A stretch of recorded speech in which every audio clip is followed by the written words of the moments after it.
రానున్న ఎన్నికల్లో గెలుపే లక్ష్యంగా కూటమి పార్టీలు వ్యూహాలు రచిస్తున్నాయి. 2014 కంటే ఇప్పుడు పరిస్థితులు చాలా బాగున్నాయని నేతలు అభిప్రాయపడుతున్నారు. దాంతో ఎక్కడా ఛాన్స్ తీసుకోకుండా పక్కా ప్రణాళికలతో అడుగులు వేస్తున్నారు.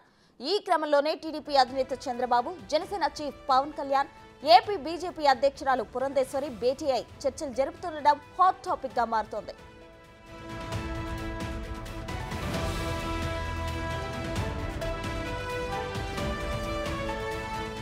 ఈ భేటీలో సీట్ల మార్పుపైనే ప్రధానంగా చర్చ జరిపినట్టు పార్టీ వర్గాలు వెల్లడిస్తున్నాయి.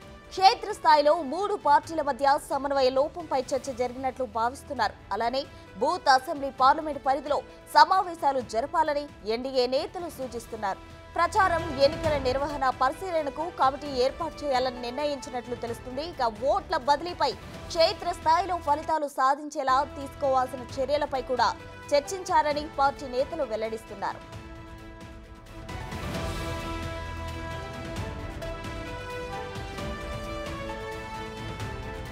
గోదావరి జిల్లాలో కూటమి సభల విజయంపై నేతలు సంతృప్తి వ్యక్తం చేస్తున్నారు. సాధ్యమైనన్ని ఎక్కువ చోట్ల ఉమ్మడి సభలు నిర్వహించాలని కూటమి తరపున మోదీ, అమిత్ షా, నడ్డా, రాజ్నాథ్ సింగ్ పాల్గొనేలా ప్రణాళిక రూపొందిస్తున్నారు. 25 లోక్సభ, 160 అసెంబ్లీ సీట్లలో గెలుపే లక్ష్యంగా ప్రచారం చేయాలని నిర్ణయం తీసుకున్నట్లు సమాచారం అందుతోంది. పలువురు పోలీసు అధికారుల తీరుపై మరోసారి కేంద్ర ఎన్నికల సంఘానికి ఫిర్యాదు చేయాలని భావిస్తున్నారు. అటు పవన్ కళ్యాణ్, పురంధేశ్వరి నేతృత్వంలో త్వరలోనే ఢిల్లీకి కూటమి నేతలు వెళ్లే అవకాశం ఉందంటున్నారు.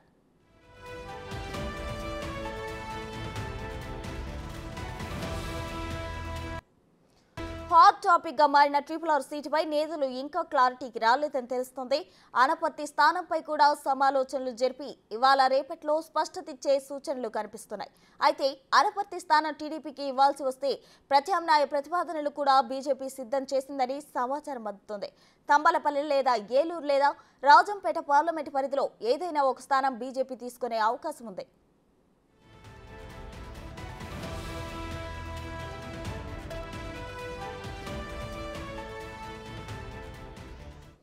ఇదే అంశానికి సంబంధించి మరింత సమాచారం ఢిల్లీ నుండి మా ప్రతినిధి శివ లైవ్ లో అందించడానికి సిద్ధంగా ఉన్నారు. శివ, చెప్పండి, అయితే రానున్న ఎన్నికల్లో గెలిపే లక్ష్యంగా కూటమి పార్టీలు అయితే వ్యూహాలు రచిస్తున్నాయి. ప్రస్తుతం అప్డేట్స్ ఏంటి? ప్రస్తుతం మొత్తం మీద చూసుకుంటే ఆంధ్రప్రదేశ్ రాజకీయాలు శరవేగంగా మారిపోతున్నాయి. టీడీపీ, భారతీయ జనతా పార్టీ, జనసేన 3 పార్టీలు కూడా ఉమ్మడిగా కార్యాచరణ రూపొందించుకునే ప్రయత్నం చేస్తున్నారు. నరేంద్ర మోడీ, అమిత్ షా, జేపీ నడ్డా నేతృత్వంలో ప్రచార కమిటీలు ఏర్పాటు చేయాలి, స్టార్ క్యాంపెయిన్లుగా పెట్టాలని చెప్పి నిర్ణయం తీసుకున్నారు. అలాగే తెలుగుదేశం పార్టీ, బీజేపీకి సంబంధించి కూడా 2-3 చోట్ల సీట్లు మార్పులు చేర్పులు ఉండే అంశాన్ని కూడా పరిశీలన చేస్తున్నారు. అనపర్తి సంబంధించి కూడా ప్రధానంగా టీడీపీకి ఇచ్చి తంబళపల్లిని బీజేపీ తీసుకోవాలని చెప్పి ఒక ప్రపోజల్ చేస్తున్నారు. దాంతోపాటుగా ఉండి సంబంధించి కూడా ప్రస్తుతం రఘురామకృష్ణరాజు ఆశిస్తున్నాడు, అక్కడ కూడా మార్పులు చేర్పులు చేయాలని చెప్పి ఒక ప్రచారం అయితే జరుగుతుంది. అయితే నిన్నటి భేటీలో సంబంధించి కూడా వీరి మధ్య చర్చకు రానట్లు కూడా తెలుస్తుంది. అయితే ఉండి నియోజకవర్గం ప్రస్తుతం తెలుగుదేశంలో ఉంది కాబట్టి అందుకని వీరి మధ్య చర్చకు రాలనేది మరొక అంశంగా కూడా కనిపిస్తూ ఉంది. అలాగే ఒకవేళ అనపర్తికి సంబంధించి తంబళపల్లి కాకపోతే గనక ఏలూరు పార్లమెంటు కానీ, లేకపోతే రాజంపేట పార్లమెంటు పరిధిలో కూడా ఒక అసెంబ్లీ స్థానాన్ని తీసుకోవడం కానీ, లేకపోతే ఏలూరు పార్లమెంటుని బీజేపీకి ఇచ్చే అంశానికి సంబంధించి కూడా ప్రపోజల్స్ అయితే తయారు చేస్తున్న పరిస్థితి కనిపిస్తూ ఉంది. దానికి సంబంధించి ఇవాళ రేపట్లో కూడా కొంత క్లారిటీ వచ్చే అవకాశాలు అయితే కనిపిస్తూ ఉన్నాయి. ప్రధానంగా చూసుకుంటే తెలుగుదేశం, భారతీయ జనతా పార్టీకి సంబంధించి కూడా 2-3 పార్లమెంటు స్థానాలు, 2 అసెంబ్లీ స్థానాలకు సంబంధించి మార్పులు చేర్పులు జరిగే అంశాన్ని కూడా పరిశీలిస్తున్నట్టు తెలుస్తూ ఉంది. కడపకు సంబంధించి కూడా ఆదినారాయణ రెడ్డి, అలాగే జమ్మలమడకు సంబంధించి భూపేష్ రెడ్డి, వారిద్దరు కూడా బాబాయ్ అబ్బాయిలు కొండ మార్పిడి చేసుకోవాలని చెప్పి ప్రపోజల్స్ అయితే తయారవుతున్న పరిస్థితి కనిపిస్తుంది. దాంతోపాటుగా మరొక వైపు సంబంధించి చూసుకుంటే 3 పార్టీలకు సంబంధించి కూడా ఉభయ గోదావరి జిల్లా, ఉత్తరాంధ్రలో ఎక్కువ ఫోకస్ పెట్టాలని చెప్పి కూడా నిర్ణయం తీసుకున్నారు. అలాగే 3 పార్టీలకు సంబంధించి ఓటు ట్రాన్స్ఫర్ని చాలా కీలకంగా వ్యవహరించాలి, దీనికి సంబంధించి రాష్ట్ర స్థాయిలో, నియోజకవర్గ స్థాయిలో కమిటీలు వేయాలని చెప్పి కూడా ఈ కూటమి నేతలైతే నిర్ణయం తీసుకున్న పరిస్థితి కనిపిస్తుంది. ఓవరాల్గా చూసుకుంటే రానున్న ఎన్నికల్లో గెలిపే లక్ష్యంగా కూడా కలిసి పనిచేయాలని చెప్పి కూడా నిర్ణయం తీసుకున్నారు. అలాగే వైఎస్ఆర్సీపీ అధికారులు అడ్డం పెట్టుకొని చేస్తున్న వికృత చేష్టాలకు సంబంధించి ఎప్పటికప్పుడు అప్రమత్తమై రాష్ట్ర, కేంద్ర ఎన్నికల సంఘానికి ఫిర్యాదు చేయాలని చెప్పి కూడా నిర్ణయం తీసుకున్నట్టు తెలుస్తుంది. అలాగే ఫోన్ ట్యాపింగ్ సంబంధించి, అలాగే డీజీపీ, సిఎస్, ఇంటెలిజెన్స్ చీఫ్ సంబంధించి కూడా మరొకసారి ఢిల్లీ వెళ్ళాలని చెప్పి కూడా వీరైతే ఒక ఆలోచన చేసినట్టు తెలుస్తుంది. ప్రసూన, చెప్పండి. శివ, అయితే అనపర్తి, ఉండి నియోజకవర్గాలకు సంబంధించి ఇవాళ రేపట్లో అయితే వాళ్ళు స్పష్టత ఇచ్చే అవకాశాలు ఉన్నాయి అంటున్నారు. బట్ రామరాజు అయితే తనకు సీటు విషయంలో చాలా పర్టికులర్గా ఉన్నారు. మరి రామరాజు విషయంలో టీడీపీ అధిష్టానం ఎటువంటి నిర్ణయం తీసుకోబోతుంది? అంటే మొత్తం మీద చూసుకుంటే కనుక అనపర్తికి సంబంధించి దాదాపుగా టీడీపీకి ఇచ్చి తంబళ్లపల్లిని బీజేపీకి ఇచ్చే ఆలోచన దాదాపుగా కన్ఫర్మ్ అయినట్లు కూడా సమాచారం అందుతూ ఉంది. దానికి సంబంధించి టీడీపీ బీజేపీ నేతలు కూడా అనధికారంగా చెప్తా ఉన్నారు. ఇక ఉండికి సంబంధించి ప్రస్తుతం ఎవరైతే రామరాజు ఉన్నారో అక్కడ సంబంధించి కూడా రఘురామకృష్ణరాజు ఆశిస్తున్నాడు.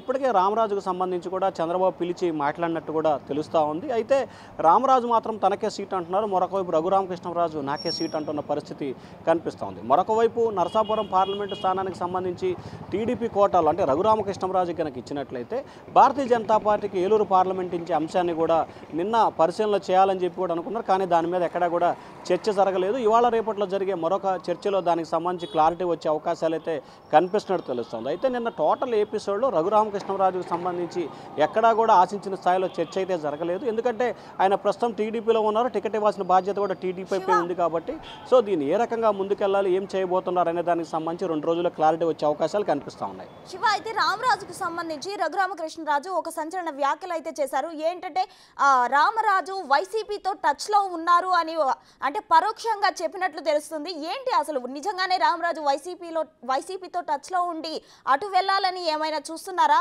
పర్టికులర్గా సీటు కావాలి అని ఆశిస్తున్న రామరాజు వైసీపీకి వెళ్ళే ఛాన్స్ ఉందంటారా? అంటే ప్రధానంగా ఇప్పటికే వైఎస్ఆర్సీపీకి సంబంధించి సీట్ల పంపకాలు పూర్తయినాయి. దాదాపుగా జగన్మోహన్ రెడ్డి బస్సు యాత్రల అభ్యర్థులను కూడా అధికారికంగా ప్రకటన చేస్తూ ఉన్నారు. సో ఈ నేపథ్యంలో తెలుగుదేశం పార్టీ నుంచి ఎవరు వైసీపీలోకి వెళ్ళినా టికెట్లు ఇచ్చే పరిస్థితి అయితే లేదు. కానీ ప్రభుత్వం వస్తే ఎమ్మెల్సీలు, రాజ్యసభలు, కార్పొరేషన్ చైర్మన్ లాంటి హామీలు అయితే ఇస్తూ ఉన్నారు. కానీ ఏదైతే రామరాజుకు సంబంధించి విషయం రఘురామకృష్ణరాజు చేసిన వ్యాఖ్యలకు సంబంధించి ఒకవేళ చంద్రబాబు రఘురామకృష్ణరాజుకి టికెట్ ఇచ్చినట్లయితే అప్పుడు పునరాలోచన చేస్తానని చెప్పి కూడా ఒక ప్రచారం అయితే జరుగుతూ ఉంది. అయితే రఘురామకృష్ణరాజుకి ఇవ్వకపోతే ఆయన పార్టీలో ఉండే అవకాశాలు అయితే కల్పిస్తున్నాయి. కానీ రఘురామకృష్ణరాజు కనుక ఇచ్చినట్లయితే తాను పార్టీ మారుతాను, తన అధిష్టానం వైఖరిపై తాను ఒక నిర్ణయం తీసుకోవాల్సి వస్తుందని చెప్పి కూడా ఆయన సన్నిహితుల వద్ద చెప్పినట్టు తెలుస్తూ ఉంది. సో టోటల్గా ఎవరైనా సరే ఒక రఘురామకృష్ణరాజు కానీ లేదా ఇంకా ఏ రాజు అయినా సరే టికెట్ ఇస్తే ఒక రకంగా ఉంటారు, ఇవ్వకపోతే మరో రకమైన వ్యాఖ్యలు చేస్తారు. సో ప్రస్తుతం ఇది ఇరు పార్టీల్లో ఆంధ్రప్రదేశ్ వ్యాప్తంగా కొనసాగుతున్న చర్చ ఇది. సో ఈ నేపథ్యంలోనే రఘురామకృష్ణరాజు విషయంలో చంద్రబాబు ఏ రకంగా బుజ్జగిస్తారు, అక్కడున్న రామరాజుకి ఎటువంటి హామీ ఇస్తారు, రామరాజుకు సంబంధించి ఎటువంటి చంద్రబాబు ఇచ్చిన హామీకి ఆయన తలొగ్గుతారా లేదా రఘురామకృష్ణరాజుని ఉండి కాకుండా నరసాపురం పార్లమెంటుకి పంపిస్తారా అనే పరిస్థితి అయితే కొంత అయోమయం అయితే కొనసాగుతూ ఉంది. అది కూడా ఇటు ఏదైతే బీజేపీకి సంబంధించిన 2 సీట్లు, పార్లమెంటుకి సంబంధించి మార్పులు చేర్పులతో పాటు టీడీపీకి సంబంధించిన సీటు మార్పు విషయంలో కూడా ఇవాళ రేపట్లోనే క్లారిటీ వచ్చే అవకాశాలు అయితే ఎక్కువగా కనిపిస్తూ ఉంది. Thank you Shiva.